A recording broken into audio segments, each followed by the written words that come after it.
Welcome to Cliff's Wujo. A dojo is a place in which the martial arts are practiced. A wujo is a place in which the woo-woo arts are practiced. The woo-woo arts are all things officially denied and everything unknown. Good morning, in a sense. It's June 16th, 2012. It's 2:51 a.m. This is an unexpected podcast. It's one of those that needs to be done at this kind of time of night and under these sorts of circumstances, apparently. Basically, what's occurred is that I've had a series of epiphanies, and I think I'll end up calling this podcast something along the lines of Now We Know, or at least now we know part of what's going on. A series of events has occurred.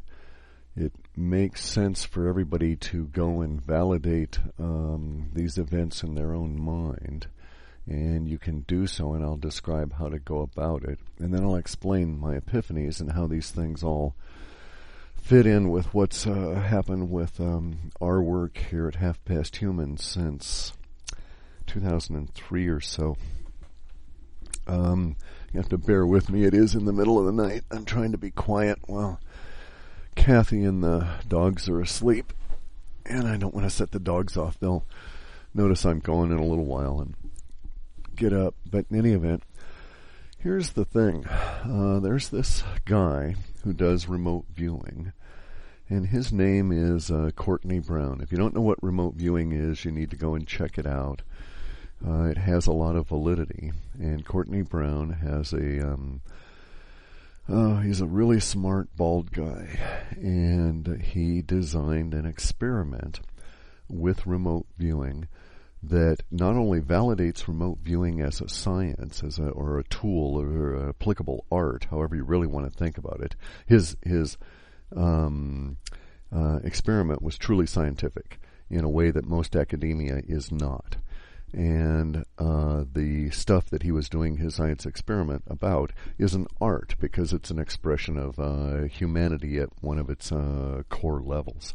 So go and find out about remote viewing so that I don't have to go into a lot of the details about the art itself. But here's the situation. The reason that this is so weighty on my mind is that it's because it so is coalescent with the stuff we've been doing and much of the language we've had since 2005. Even earlier, really 2004, late 2004, a whole lot of things came into focus. I wish I had known then about Courtney Brown's experiment that occurred in 2008. So let me briefly describe his experiment, and then we can get into some of the details. So don't hold me to the dates on his experiment, except for the last little date there. But because you can find this out. His site, by the way, Courtney Brown's site is farsight.org. FARSIGHT, as in sight, as in seeing, .org. They're a nonprofit. It's a remote viewing collective, if you will, a self-organizing collective, or not necessarily self-organizing, because it's built around Courtney's experiments and his focus. When you go to his site, what you want to do is you want to push the button that says 2012 in the top menu bar. I haven't even explored the rest of the site. I'm so keyed in on what has occurred here with his experiment. And basically, the guy had an experiment that was spanned multiple years, 5 years. He conceived of the experiment in early 2006, let's say, 2007, took some time to design it, executed the experiment in 2008 with a target date of 2013. Now, the way he did his experiment, it both validates remote viewing as an art, showcases Courtney Brown's skills as a scientist, as a planner, and much more than that. I mean, a masterful executor of experimentation. But it also shows us why we've had so much of this particular language we've had within our ALTA and SHAPE reports over these past few years. And it now tells us what the hell's going to happen. And I'm here to tell you why I think Courtney Brown is correct, and then to add an element that he is missing. I'm here to tell you when it'll happen, I think, and why I think that will occur. So you're going to have to bear with me on this. Back to Courtney Brown's experiment. What he did was he took a group of remote viewers. Say there were 9 remote viewers. He took 9 sites. He took 3 years. 2 years, actually. The 2 years were 2008 and 2013. The times in those years were June in each of the years. But in 2013, he set 2 different conditions. So basically, he said 2013A and 2013B. And in 2013A, the condition would be that the remote viewers were to seek out and see their targets in this year and describe them. And the conditions for that year would be, it would be a 2013 in which remote viewing was accepted by mainstream academia as well as the as an applicable tool in art, and also the existence of extraterrestrials buzzing about. Now, I'm using very loose language. You need to go and read his actual experimentation, the way in which he structured it, and so on, because I'm not going to take the time to repeat that in detail to you. Just to say that I think it's masterful and valid. And I wish I'd thought about this component of the predictive approach way back when. It would have been extremely valuable. We still, by the way, have time to use his approach on some very short-term stuff. Anyway, the 2013B would be a world in which remote viewing was still denied by academia, the world in which we live today, actually, still, and in which extraterrestrials buzzing about would also be denied by academia.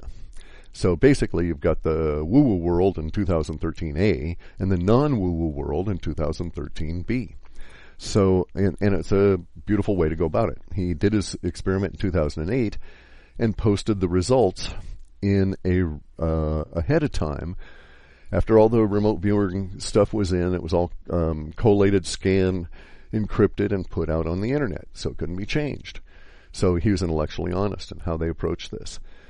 And then, here's the real key to the whole thing. Even he didn't know what remote viewer was going to be remote viewing which site, because he left an algorithm, designed an algorithm, that allowed for that component of the experiment to be decided in the future by a quasi-random event. The nature of the quasi-random event related to what the stock market would be doing on a specific day, the last 3 digits of the Dow Industrial. He knew it would be within a specific range, but he didn't know what number it would be. Excuse me. So, this very smart fellow, such that he took it even out of his own hands.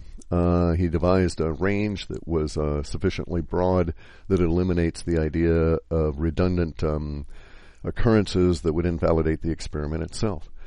And so he thought of everything in terms of how the whole experiment was structured, and then himself was blown away by the results. Now, a lot of the results of the experiment are exposed this year because this is the year in which the algorithm was keyed in, and we knew what the assignment was of the remote viewers to the targets. And the whole thing was unlocked, and everybody looks at it, and lo and behold, here's the upshot of it all. The remote viewers in 2000, when they were viewing this target in 2008, see the target. All is well and good. Let's say it's the Sydney Opera House, which was one of the 9 sites. But then when they see that same Sydney Opera House in 2013, either in 2013 Woo-Woo World A or 2013 Non-Woo-Woo World B, the Opera House is basically destroyed, as is the local environment to the Opera House, and then they have some information about the level of destruction. Now, this is key because these guys weren't searching for any of this kind of thing. They had no idea in advance. They could not have known what they were looking at. They could not have forecast. They could not have put a filter on it. It can't be disinfo because of the way in which the experiment was designed.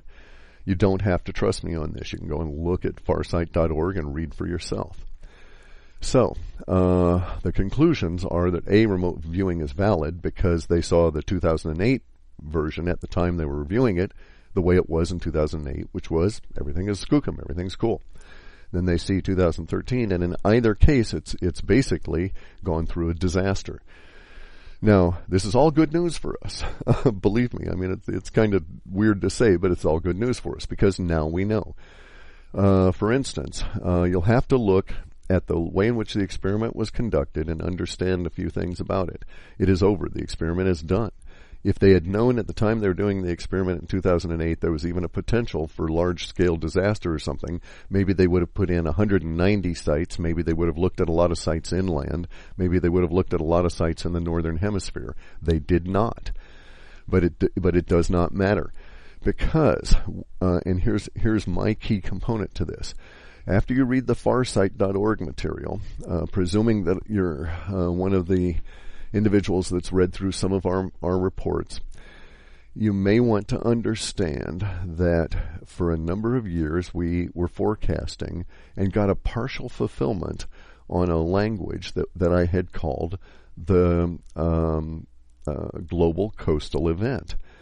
And I think at this point, after having gone through the farsight.org material, looked at those experiments, and by the way, you can go to YouTube and find an interview with Courtney Brown by Kerry Cassidy that covers some 3 hours, and he goes into it in detail. So you don't even have to read the farsight.org. You can go and listen to it all. And he'll also even sell you the whole experiment in a collated fashion on a DVD for low money if you want to collect it and look at it. So, in any event, we had for a number of years the global coastal event. I think that what's going on is that the global coastal event is going to be manifesting between now and June of 2013. June of 2013 is when the remote viewers were targeting, was that particular time. Now, they could be wrong.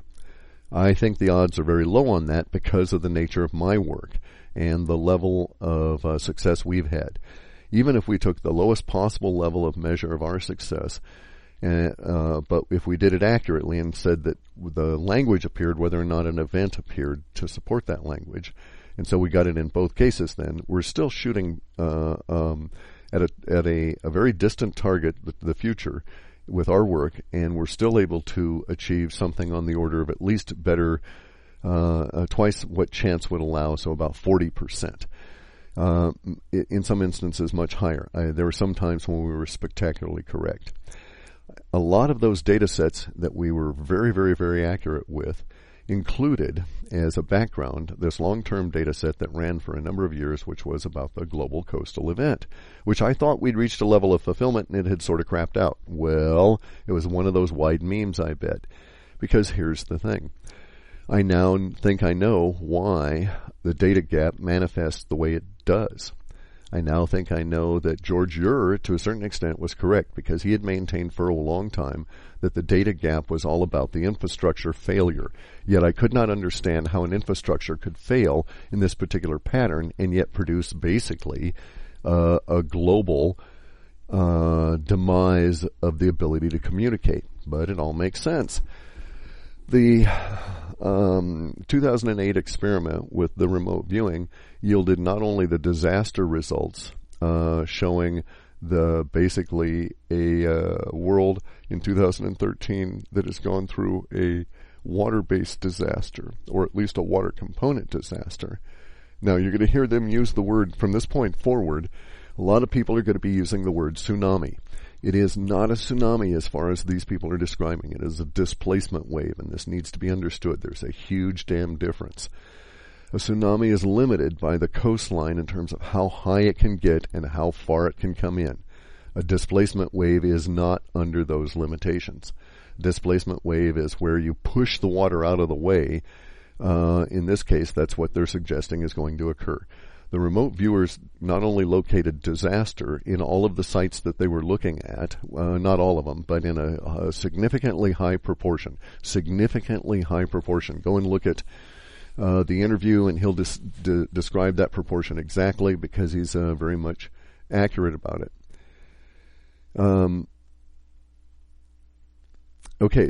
But the displacement waves, getting back to that, in this case, they think are driven from something that comes from the sky.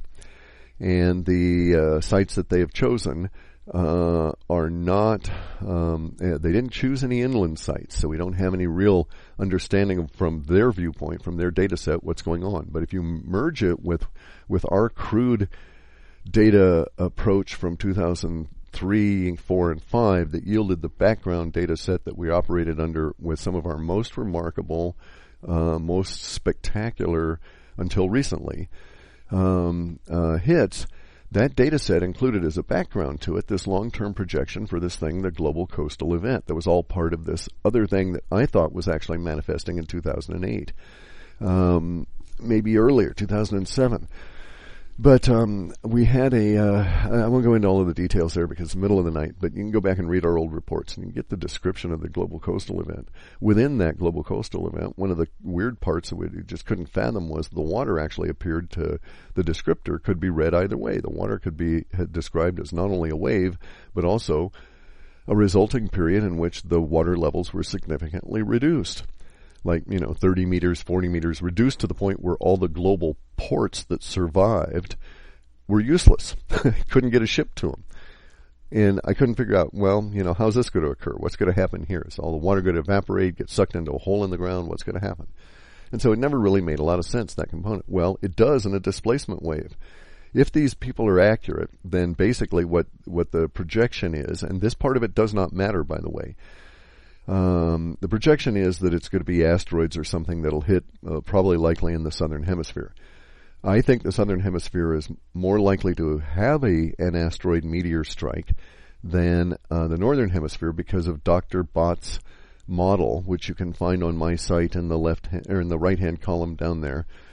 About 2012 and the doom ain't what it's supposed to or used to be and so on.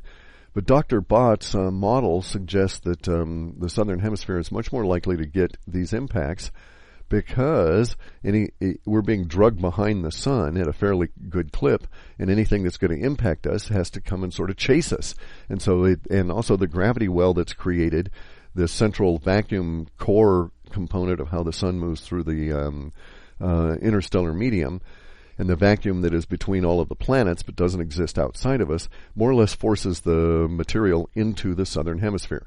We actually find that there's not a great deal of mega impact sites that are north of the equatorial bulge. There are some, but the vast majority are in the equator or south.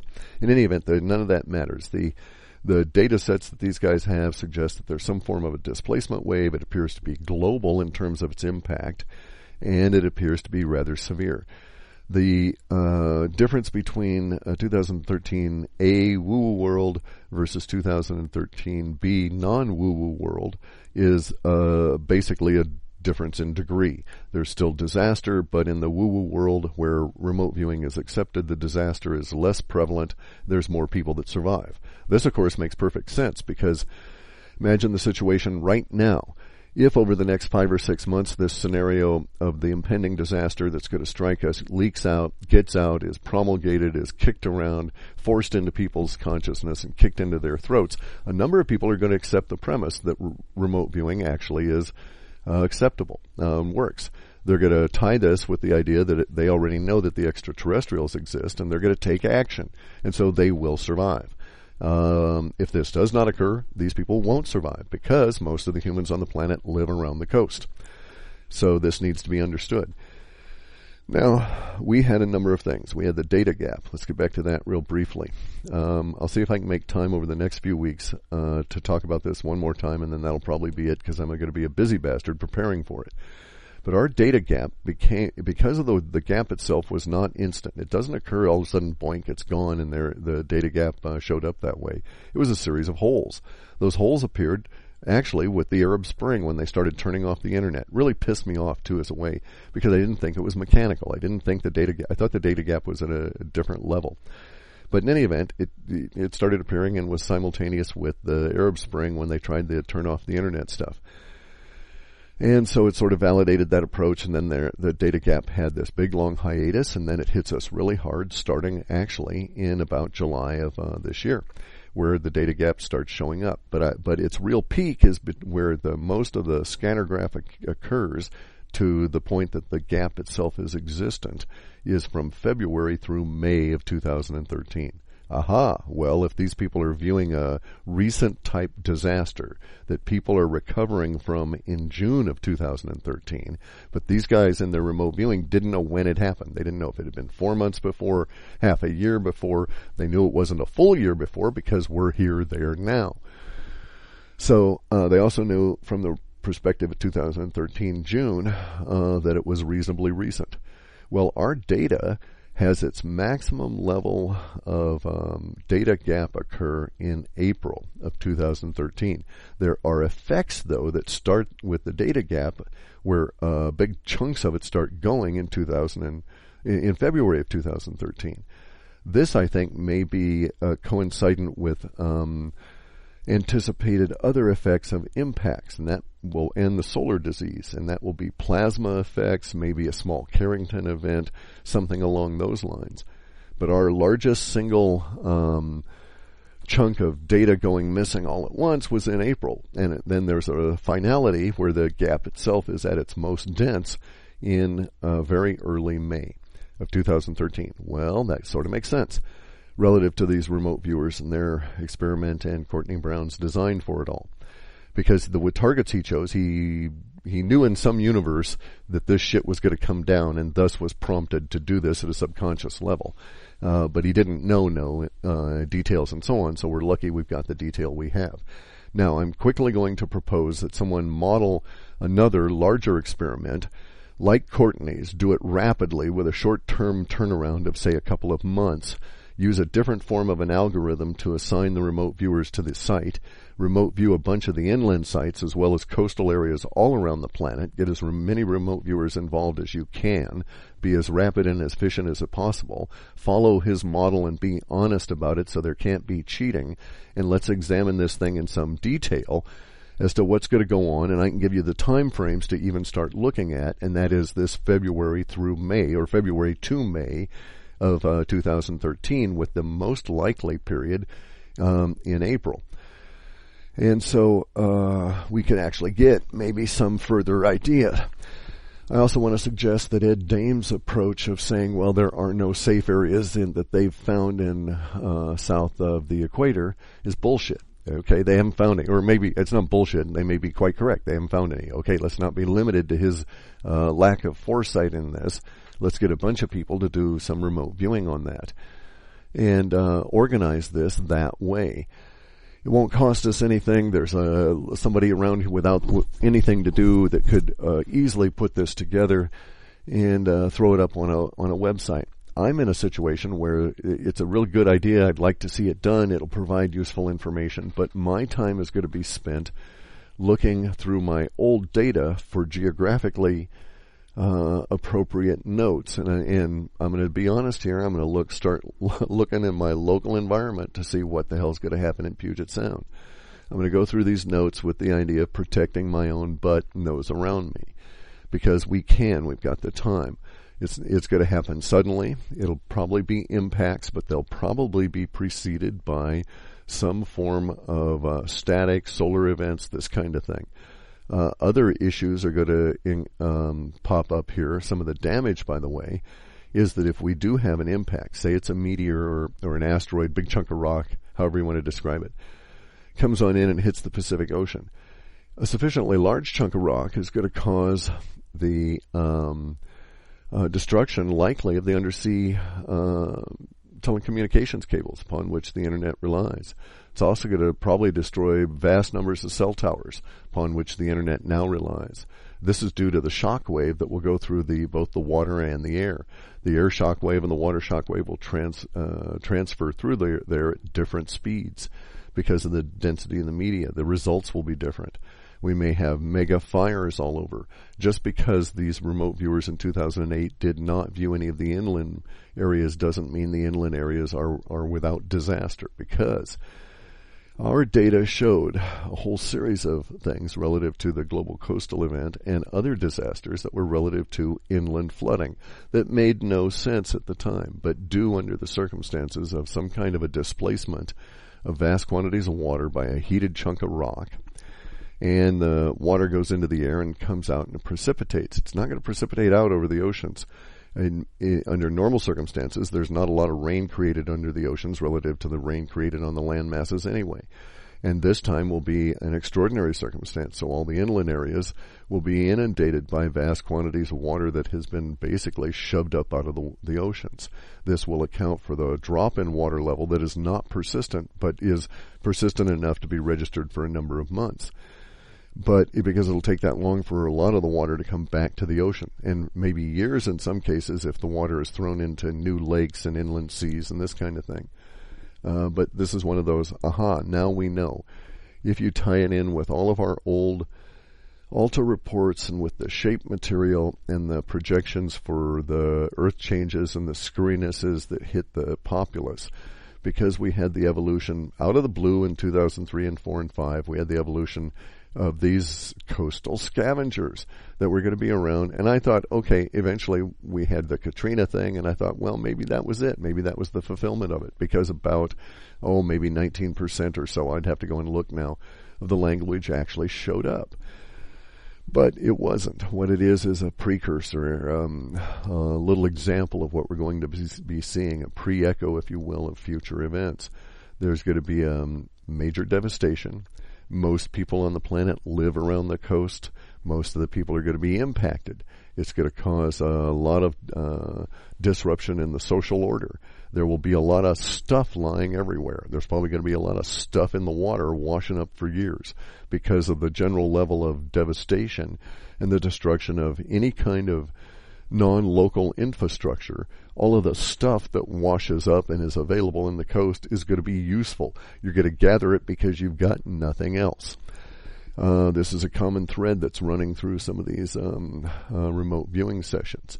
If you look at them from my eyes, from the perspective of the global coastal event that we had started describing in 2003, 4, and 5, that emerged and became mature and I thought had died off, and you look at it in conjunction with the data gap and a lot of the other long-scale or large-level earth changes that we'd had under the sun disease, it all makes perfect sense. In fact, it all fits exceptionally well. Now, the component that the remote viewers did not have, which I'm saying that we do have, is that we have this pre-forecast. This happened now. Bear in mind, I've been talking about the data gap for years. If you go back and follow some of our previous interviews and some of the discussions George Ure and I have had about the data gap, it is a well-known feature of our work. It existed. And we probably, I don't know for sure, but I bet you we were talking about the data gap in 2008 as their experiment was being conducted. Now, I don't think our data gap discussions in any way could have influenced any of their remote viewers. But I do want to make the point that our discussion is coincident with, but independent of their experiment, but it sort of validates it in the sense that here we have this point that we predicted we would reach, in which the results of our work were terminated because of factors that we could not understand, and here's what the factors looked like. And I called it the data gap. We now have a data flood at the moment of immediacy data that's overwhelming all of the shorter and longer term data. In fact, get this, guys, for the last shape report, that was one of my real problems. There was no long-term data. Well, now that makes sense. There was no real short-term data in terms of the shorter-term data usually has a connection to a longer-term data set. And while we had shorter-term data, we had no shorter-term data that brought in any long-term values. And thus the papacy of our ability to do a forecast out even 19 months. This, again, it makes sense. It makes sense because those data sets don't exist, because we're, as a planet, going to be hit by this upcoming kick in the ass, and our ass at this point happens to be in the southern hemisphere, where we're likely to receive these impacts, solar or otherwise. There's reason to think that the Ed Dames kill shot solar thing is not going to be accurate the way he describes it. And indeed, we may have solar expulsions, we may have solar material touching Earth, but the whole kill shot idea, where nobody in the southern hemisphere survives, is not validated by these remote viewers, at least in the year 2013. Now, it may be that the kill shot does not occur by June of 2013 and is something that is way off in the future. Because bear in mind, Ed Dames and his crew are in the same situation as these other remote viewers. They cannot set time to things. But we at least know that the termination point in Courtney Brown's experiment is June of 2013. Therefore, there is a finite level of time involved. Unlike Ed Dames, he doesn't know. It could be 4,000 years out. He knows there are certain precursors that will go on. which they think maybe have sort of happened. But also, there's reason to think that Ed Dame's people can't discriminate between one of the multiverse occurrences and another, something that's entirely outside of this discussion.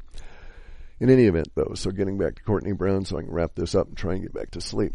I have a lot of work to do relative to getting ready for this. The experiment that Courtney Brown did is validated by our work insofar as the data gap, and it also validates our work insofar as the global coastal event and some of the other earth change crap that we'd had described, some of the material of which has occurred, but much of which was longer term and has not. The likelihood that these two things juxtapose very nicely in this universe is pretty high. Therefore, it makes sense for anybody that listens to this to do a couple of things. Go and examine the farsight.org material. Kick it around, chew it, gnaw it to pieces. Make sure you understand it before you accept it. But if you do accept it in your mind, change your worldview around it and do things.